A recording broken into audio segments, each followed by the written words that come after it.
Melbourne టెస్ట్లో భారత్ ఓటమి పాలైంది. 155 పరుగులకే భారత బ్యాట్స్మెన్ చేతులెత్తేశారు. దీంతో 184 పరుగుల తేడాతో ఆసీస్ విజయం సాధించింది. 5 టెస్టుల సిరీస్లో 2 టెస్టులు ఆస్ట్రేలియా గెలవగా భారత్ ఒక్క మ్యాచ్ గెలిచింది.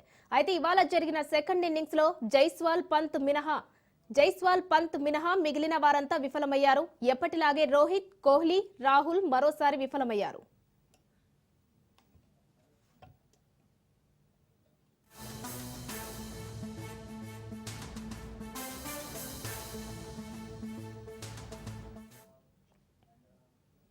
మెల్బోర్న్ టెస్ట్లో భారత్ ఓటమి పాలైంది. 155 పరుగులకే భారత బ్యాట్స్మెన్ చేతులెత్తేశారు.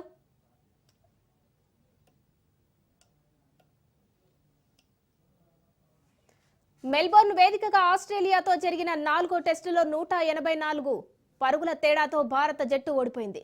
340 పరుగుల భారీ టార్గెట్తో బరిలోకి దిగిన టీమిండియా 155 పరుగులకు ఆల్అౌట్ అయింది. ఈ టెస్టులోని రెండో ఇన్నింగ్స్లో భారత్ తరపున యశస్వి జైస్వాల్ తో పాటు రిషబ్ పంత్ మాత్రమే 2 అంకెలు స్కోర్ చేశారు. తొలి ఇన్నింగ్స్ లో ఆసీస్ 474 పరుగులు చేయగా భారత్ 369 రన్స్ చేసింది. ఇక రెండో ఇన్నింగ్స్ లో ఆసీస్ 234 పరుగులకు ఆల్అౌట్ అయింది.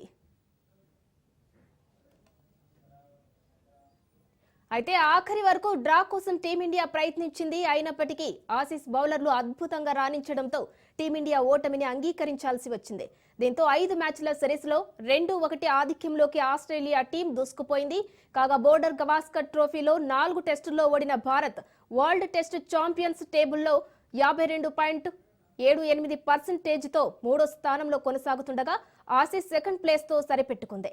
ఇక WTC ఫైనల్ చేరే అవకాశాలు ఆస్ట్రేలియాకి ఎక్కువగా ఉన్నాయి.